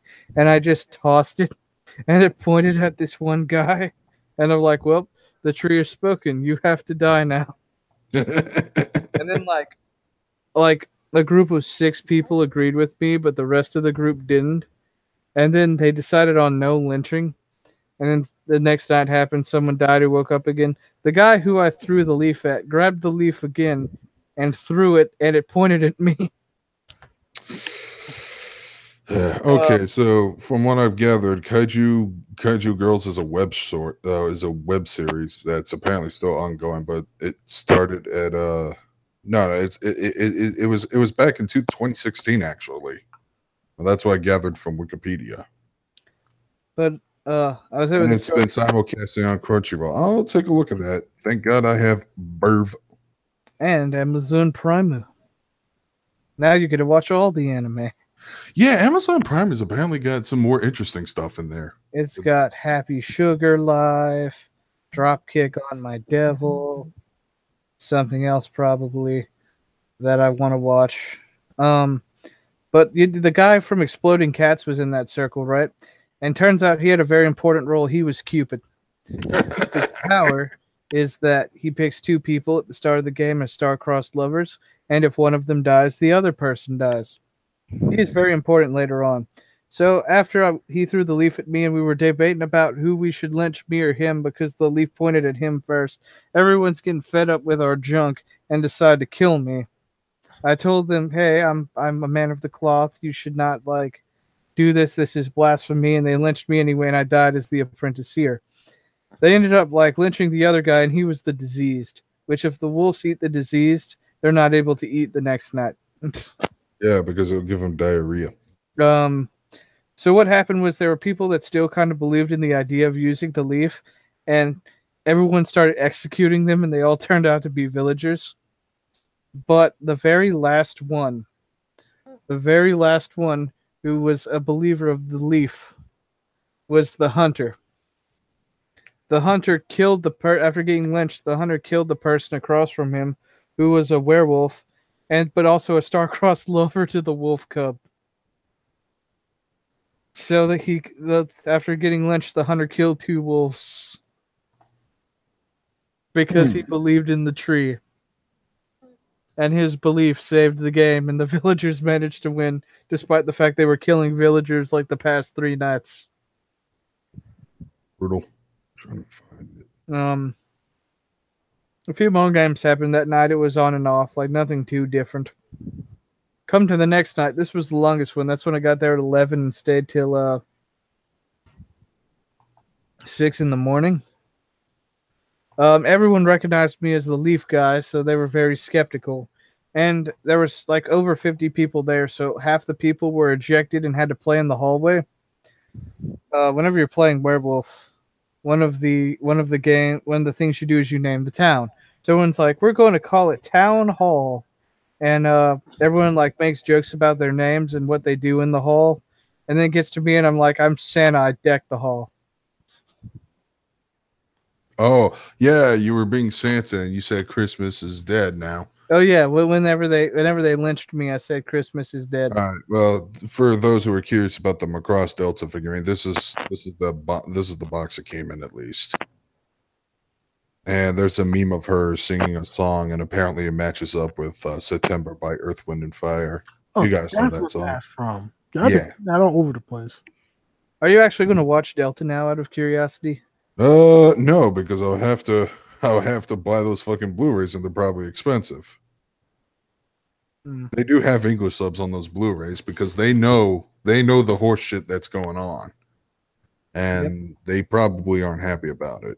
Maybe, I don't know. For sure. Let me check to see if they have any on Amazon. Okay. Hey, what did I do? Actually, if I take a look at the damn panel thingy majiggy, I can actually see what I did that day. Did you by any chance go to the artist alley? Yeah, that was the first thing that was that was the first thing in the dealer's room, but I didn't buy anything from there. Yeah, they kind of combined the dealer's room and the artist alley together. The artist alley was on the right side and the dealer's room was on the left. I completely missed the dealer's room, and I walked there. I'm like, oh, this is just the artist alley. I wonder where the dealer's room is. And I walked out and walked around confused. That's kind of how our cons are. They just have the dealer's room and the artist alley in 2 separate areas in the same room. And usually I go to the artist alley to get commissions. I will occasionally buy a poster. I got 3 pictures I got from NebCon, and one that my friend that you know Blue Mage is one that Blue Mage just kind of getting after me for because I lost the picture. It was a picture of Tracer's butt, and I lost it when we were in Phoenix, and he will never let me live that down. Yeah, basically all the other panels I went to is industry stuff, nothing else there. But most cons I went to, the artist alley would actually just be right outside of the dealer's room. So, real quick response to Tom. I've been meaning to watch Ultraman Orb. I watched all of Geed when it was airing on Crunchyroll, and I'm really disappointed R&B are not on Crunchyroll. I know it's on YouTube with subs, but it doesn't just feel the same. But I hear Orb is really good. I also had a manga library where you can just rent borrow manga from the little stack case, or you could just go in there and read your own manga. When I was doing that, I picked up. I decided to finish reading Volume 1 of Magical Girl Spec Ops Asuka. because I like the look of the main character and stuff. And it's one of those dark magical girl shows, but it seems to be a little more different than Madoka, at least unlike Magical Girl Site. So it has potential to be good down the road, and I think the anime is coming out this season. I don't know if I'm gonna watch it there because it's probably gonna be nerfed with all the violence. Because first couple of chapters, there's been some big body counts. A lot of innocent civilians get freaking killed, and it's mostly shot down too. I could say one thing about Magical Girl Site, since I know you didn't really follow up on it after we watched the first episode. The brother becomes the main antagonist. Oh boy, he starts like killing some of the other magical girls off and stealing their items and using them, including one of the specific ones that are very meme worthy. One where it's the underwear. He like puts it on too. Oh god. It's like, oh man, that gets ridiculous. It's fine though because the anime the anime ends with him getting like, shower raped by a cop. Jesus. No way they're gonna. It was in the anime still. Yeah, they managed to end it on the one scene everyone wanted it to end on. Hilarious. So, yeah, I hear Sight was okay. It stops being like, it almost becomes comical at a point because of how ridiculous it is. But I looked at part of the manga. I saw what one of the main antagonists looks like, the girl with like the really bizarre looking irises. Well, most of them do. Once they go in the magical girl mode, don't they all get like a special design in their irises? Yes, but this one looked like something you should never get in your eye. Oh boy. I don't want to know. No, you don't. No, I don't. But yeah, I'm trying to think. The convention was like a maze. Oh yeah, one other thing about the werewolf thing. Once we all died from that game, we did another thing where they decided to call it Second Town Hall. It got to me and I just go, my name's Jack and I survived the Holocaust. And you said, of course you survived the Holocaust. You're German. And that was the vampire. And once they killed me because I killed a guy who was star-crossed with the hunter and the hunter killed me. But as it is, like, of course I survived the Holocaust. I'm German. I was actually surprised I survived as long as I did in Exploding Cat, Not Safe for Work Edition. I thought I'd be the first to go. Yeah, I was annoyed whenever I lost the thing I've spent 5 turns trying to get.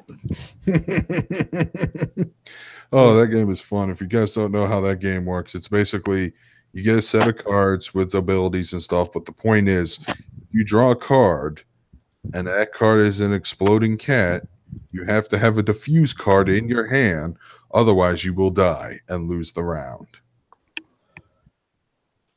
Yeah. Oh, yeah, that was one of the guy who you were playing the tabletop wrestling with.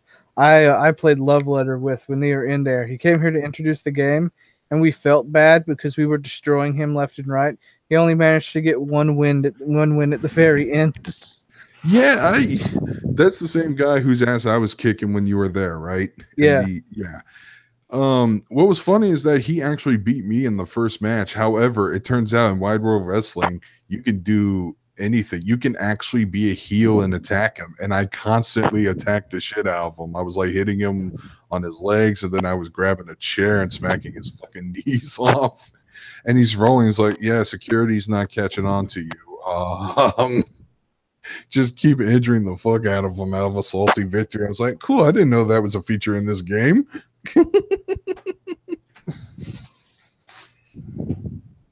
Violence. Violence, yes, the best kind of violence. So, any interesting stories you two want to talk about? I'm running out of steam here. Any con experiences? Either Ty or Lance, I'll be fine. Let me see. I actually have a story because there is one thing you didn't talk about that I didn't even realize was going to happen. It was day 2, and we were deciding on where we wanted to eat. And All right, the Dave and Buster's. Turns out there was a Dave & Buster's right next to our hotel the entire time, and we didn't know. Yeah, and parked at the Dave and Buster's was a freaking car that had artwork of Conclave on it. I took photos of it and shared it on get the Twitter. picture up if you want to. You still have it sent to me on Discord, if I recall. Open it up in your browser and you can show it. All right, let's see if I got the good pick. While you're doing that, I'll explain more of the story. We went and got food, and we got a play card.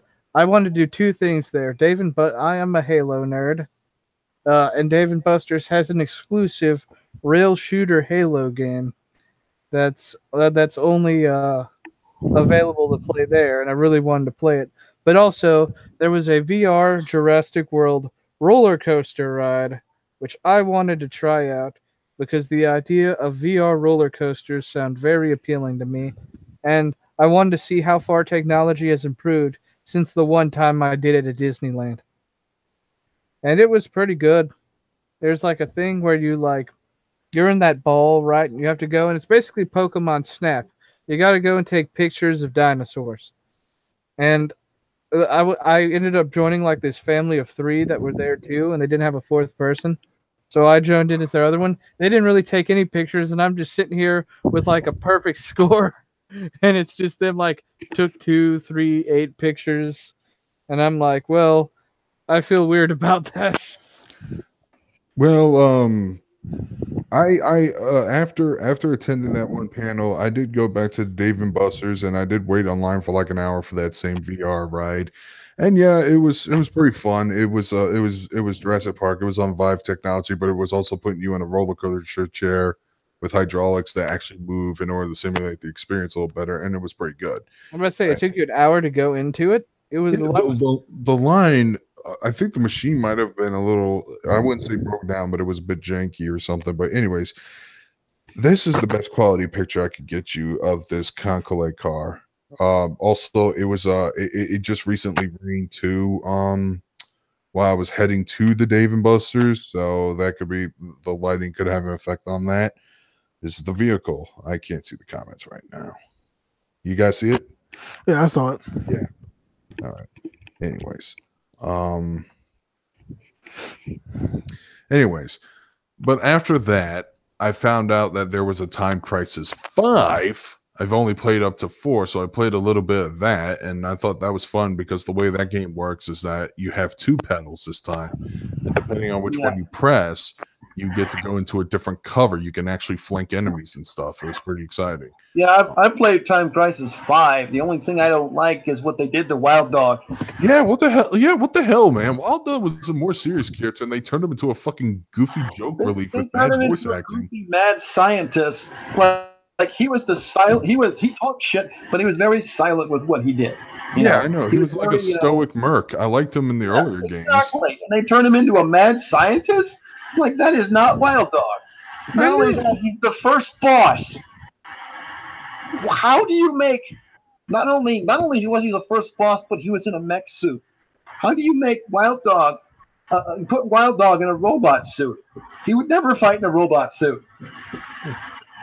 Yeah. When he fought you, when Wild Dog fought you, he would just fight you straight up, with his fist. He wouldn't have any specialized ability or anything. It wouldn't have any specialized mech suit or anything to fight you. Plus, the dude was heavily quotable, at least in the old ones. Yeah, that was kind of dumb. But they also had House of Dead 4. They had an Alien Covenant game. It's weird because it looks like it takes place like around the same timeline as Aliens. Alien Covenant. Is it like a shooting game? Yeah, it's a shooting game that's very similar to the Terminator Salvation game. Okay. To where like it's I know what you're talking about now. And but it looks more like Alien as opposed to Covenant. Yeah, it looks more like Aliens because you're in a war setting, you're with some soldiers, and you're shooting up some xenomorphs. Like in like a ship or something, like in Aliens. No. You got an assault rifle. You got an assault rifle with a grenade launch with the secondary fire button, which I believe fires grenades and stuff. It's a rail shooter. Another yeah, I'd expect that most games are like that are good. I too also played a little bit of the Halo rail shooter game that Windzer was talking about earlier. What's interesting is that it's 4 players and it's 2 screens, and yeah, you can like shoot from one screen to the other, but Yeah, you should that was really cool. Did you get to try out the Scarab level? Scarab level? No, I don't think I've gotten to that part.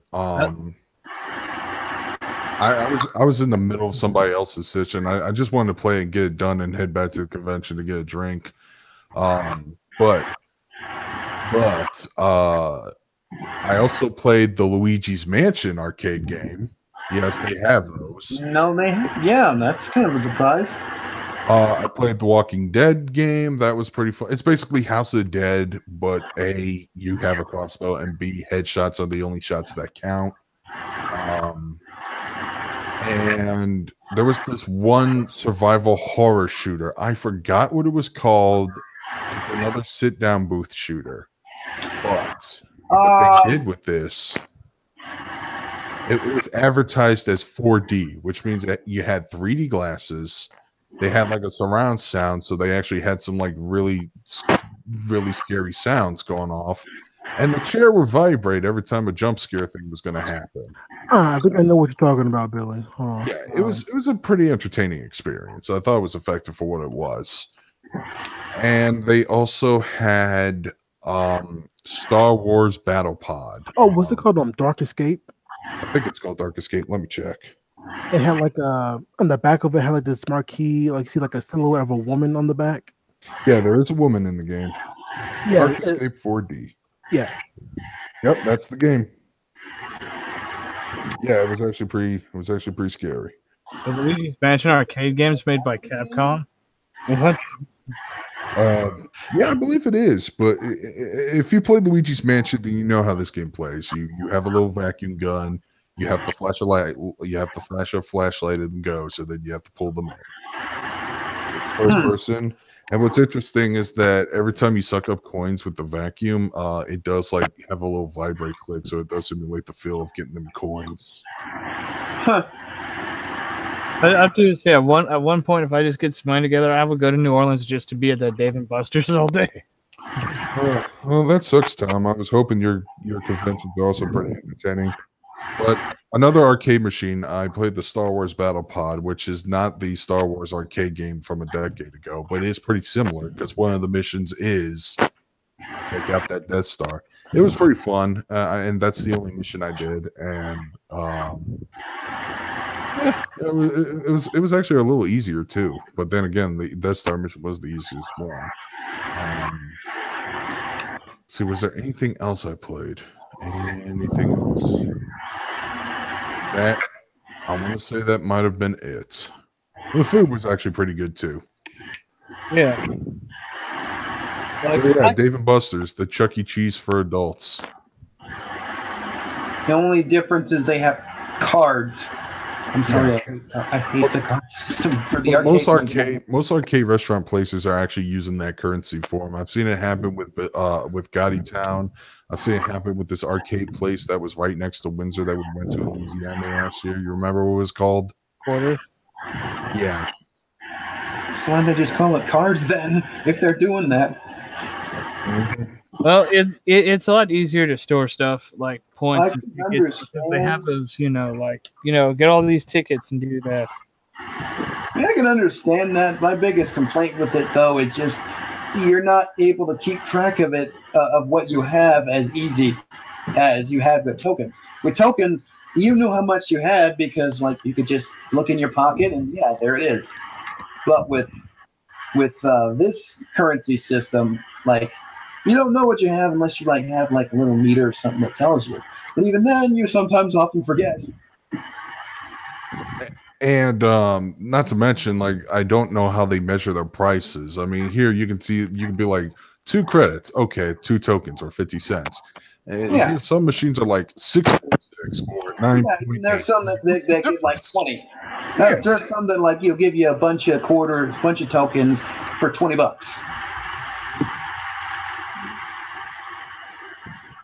usually. Okay, I understand Otis. So that's Vimon logged off. He apparently is having a rough batch.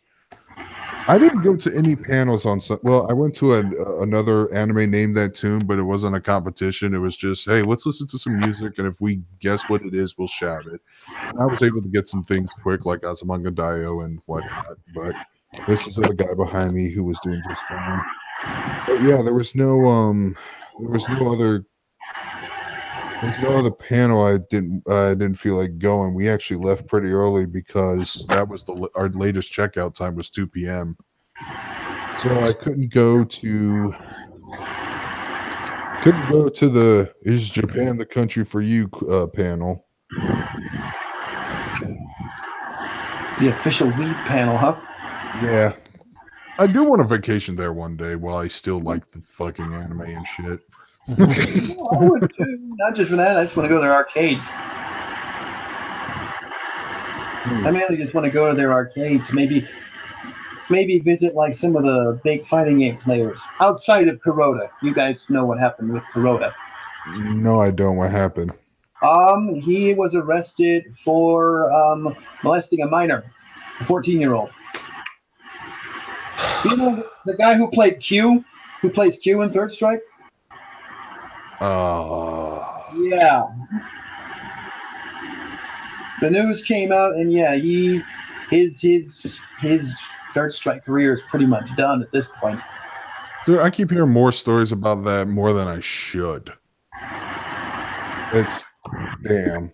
No, I was pretty mad when I heard it too, because I like the whole reason I started playing Q was because of Kuroda. I wanted to do some of the shit he was doing.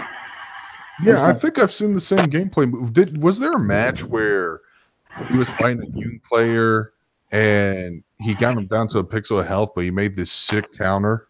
I think so. Yeah.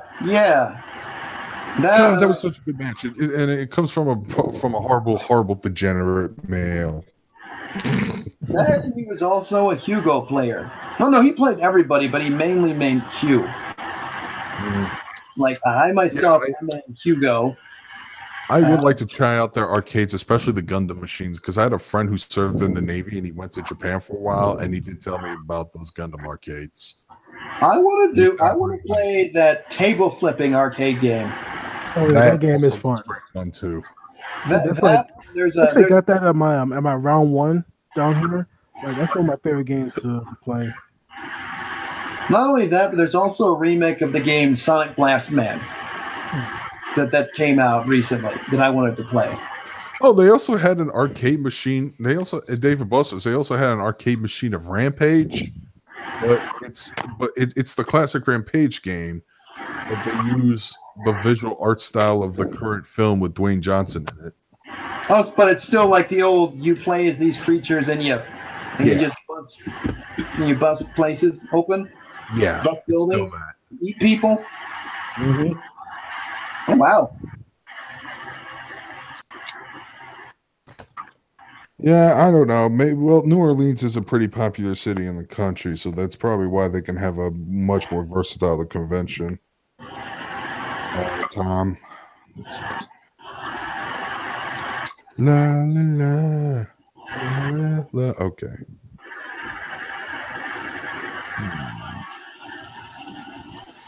Well, we're almost at the 2-hour mark, and I feel like we're out of steam, so we gotta find some way to wrap it up. How is Dave and Buster's pretentious? Pretentious?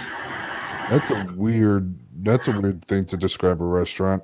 Expensive, understandable. Pretentious. Are they bragging about their food too much? If they're bragging about their arcades, then the bragging rights are legit because there's not a whole lot of arcades in my town anymore, much less really, really good ones where people actually care about their machines. It's that and the VR arcade. That's all I got.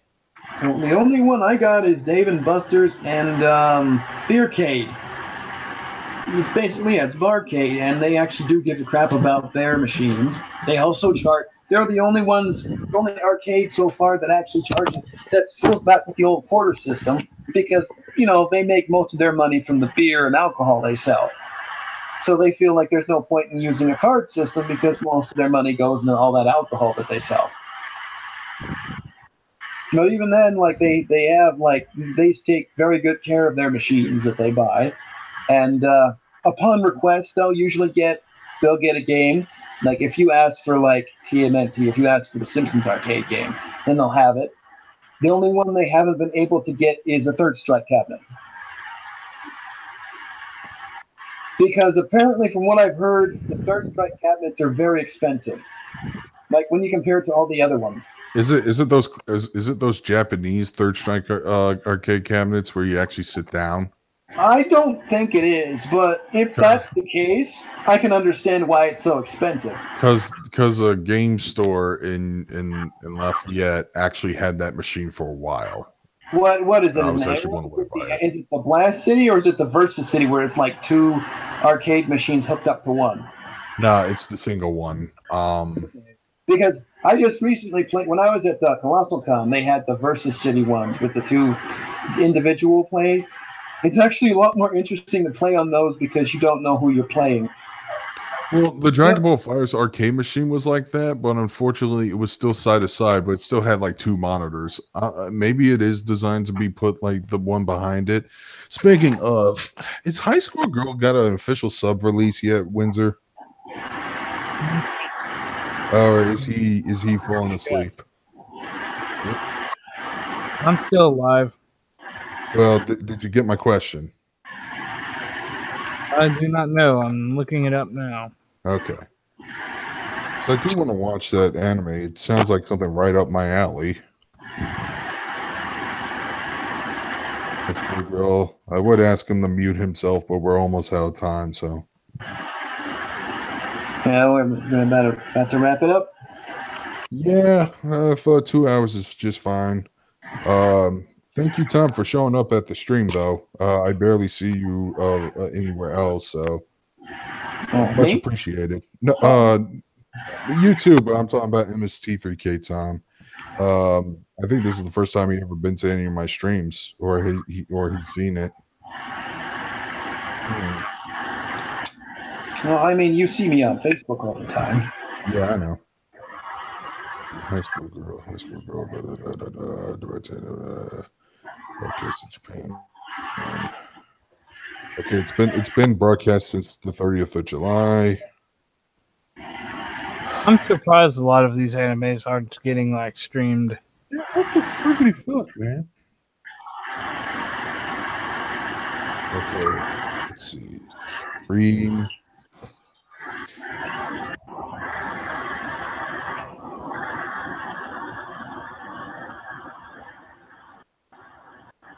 High School Girl to have U.S.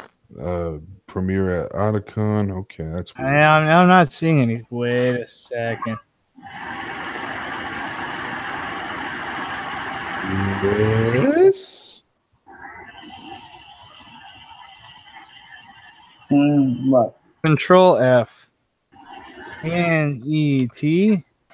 F.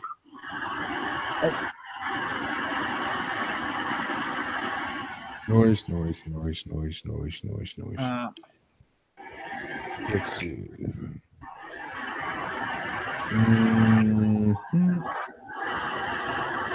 Really? Yeah. What? That's why none of them have streams? What's going on? So you know how I said that Backstreet Girls didn't have a legitimate like streaming section? Yeah. And neither is High Score Girl. Yeah, what's the deal? They were picked up by Netflix.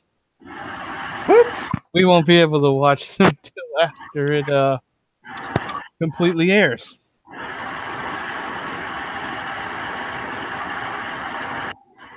Backstreet Girls is more surprising because that show has like barely any animation whatsoever. But yeah, Netflix picked it up. That's why there are no streams right now. Okay, I see a news article right here. Backstreet Girls, High School Girl, and 10 Row series The Jaeger listed for Netflix Japan. Okay. Well, I hope it comes to Netflix America when it's done streaming because I really do want to watch that show. I've been interested in it ever since I heard about it via that fucking lawsuit incident.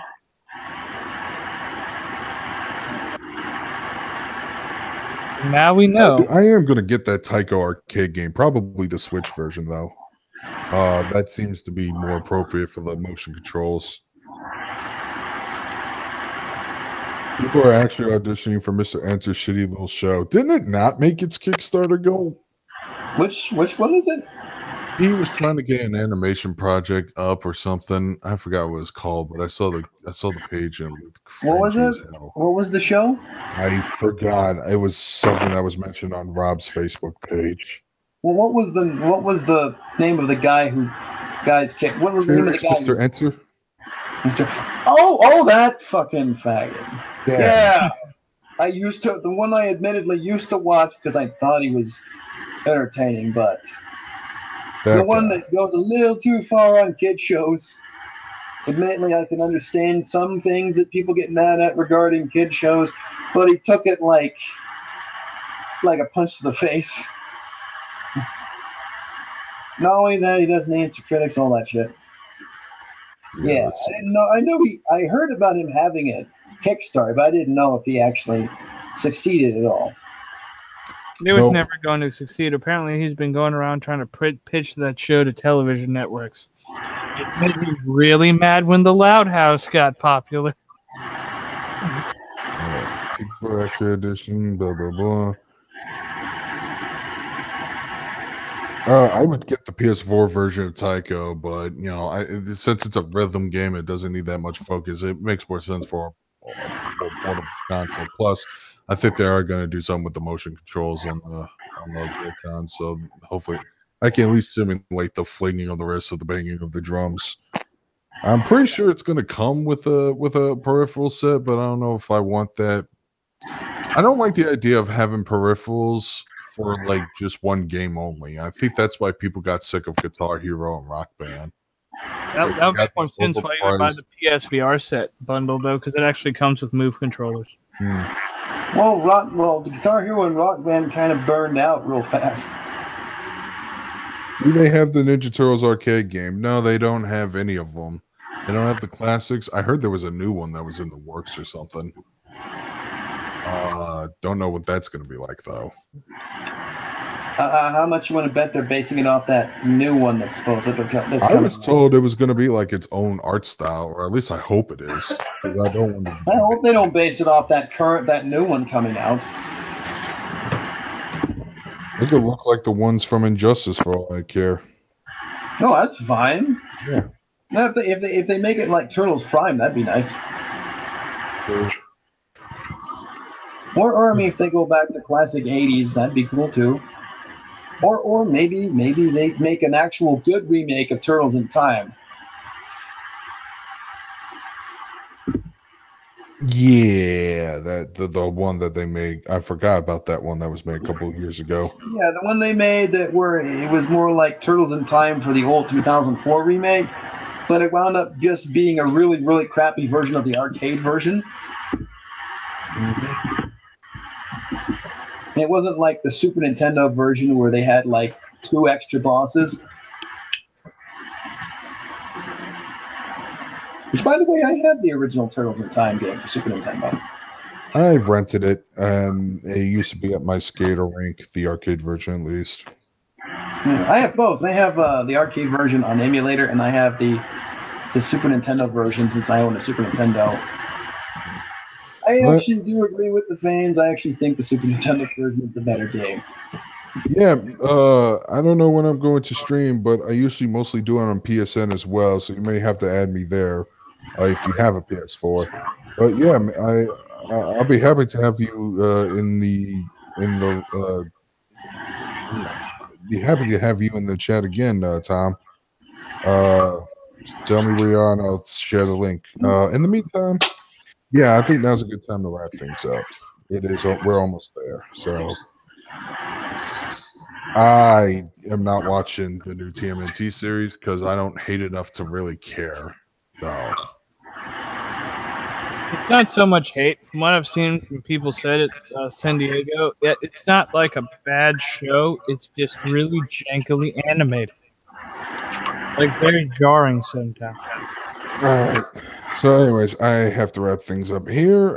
Hope you guys enjoy it. Enjoy the stream. I am going to make actual videos again this weekend. I am aiming to talk crap about New Gundam Breaker, and then the week after that, I'm going to talk about Gundam Breaker 3.